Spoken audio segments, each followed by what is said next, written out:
right. Okay. Oh. Sorry. Good evening. My name is Linda Reed, and I want to thank you for coming.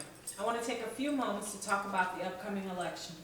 I'm not going to try to sway you to one side or the other, but merely give a little background information on the two main political parties. The Democrats and the Republicans are the oldest political parties in America. During the 2012 presidential election, either the current president will resume his job as President of the United States, or his opponent, a Republican, will be ushered in as the new commander-in-chief.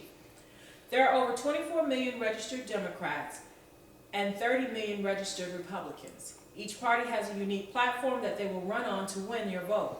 You must choose wisely, and in order to do so, you must be educated. We must choose a side in order to make a difference. Every vote counts. We'll briefly touch upon the Democrats and the Republican parties, the history of each, the number of registered voters, voter identification laws, and why both parties are losing voters. As I stated earlier, there are over 24 million registered Democrats. President Barack Obama is the 16th Democrat President of the United States.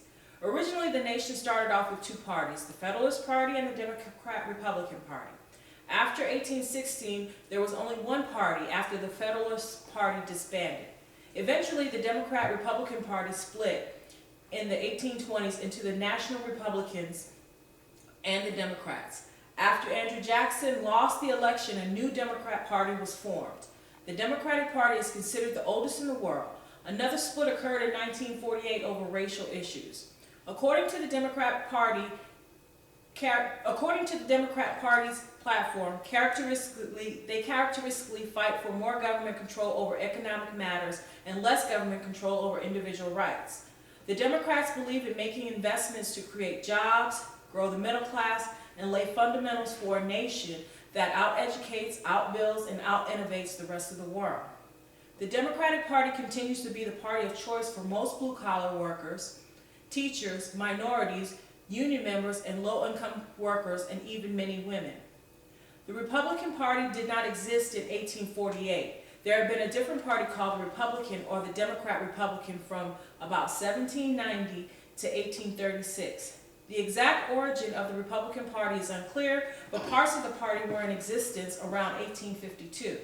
The center of the Republican Party appears to have grown from the Free Soil Party. It had grown out of the Free Soil movement, which stood against extensions of slavery. They also attracted anti-slavery Northern Democrats. One vital piece of their platform was free homestead for settlers from free lands. Their slogan was free soil, free speech, free labor, and free men. Around 1852, the Free Soil Party merged into the Republican Party. As for the Republican platform, as described by the Think Progress, as the most conservative platforms in years includes no abortion in either case of rape or incest. They also want to ban on morning after pills, mandatory ultrasounds, no legal recognition of same-sex couples, auditing of the federal government as suggested by Representative Ron Paul of Texas, no women in combat, repeal of the don't ask, don't tell, and finally, no new taxes except for war. According to the website IDEA, the voter identification debate is controversial at best. The Help America Vote Act of 2002 required all voters to show some sort of identification. This is done when they register or the first time they vote. It's not necessarily necessary after that time. Some states have passed laws to take it further. There have been several disputes over voter identification laws. Our final topic will be why both parties are losing voters. More than 2.5 million voters have left the Democrat and Republican parties since the 2008 elections, while the number of independent voters continues to grow. A USA Today study of state voter registration statistics showed registered Democrats declined in 25 of the 28 states that register voters by parties. Republican voters dropped in 21 states, while independents increased in 18 states.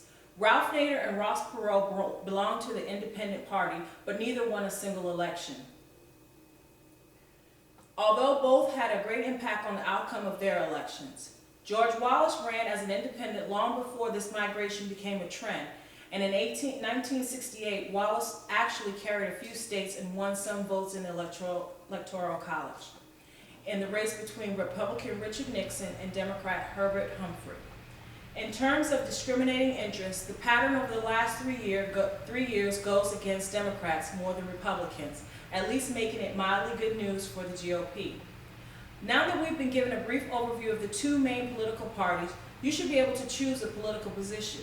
It does not have to be one of the two main parties, it can be an independent party. We've talked about the history, the registered number of voters for each of the major and minor parties. We've even talked about the new voter identification laws, and finally why the Democrats and the Republicans are losing voters. It's not always easy to understand politics. We mostly learn our political beliefs from family and friends, or most times the media. We hear from both sides and choose a side, maybe not a party right away, but we ultimately choose a side. Our political affiliation is often a family tradition. For generations, families have always been on one side or the other, and as we become adults, we follow suit. Whatever parties you choose to align with, just remember, every vote counts. Thank you.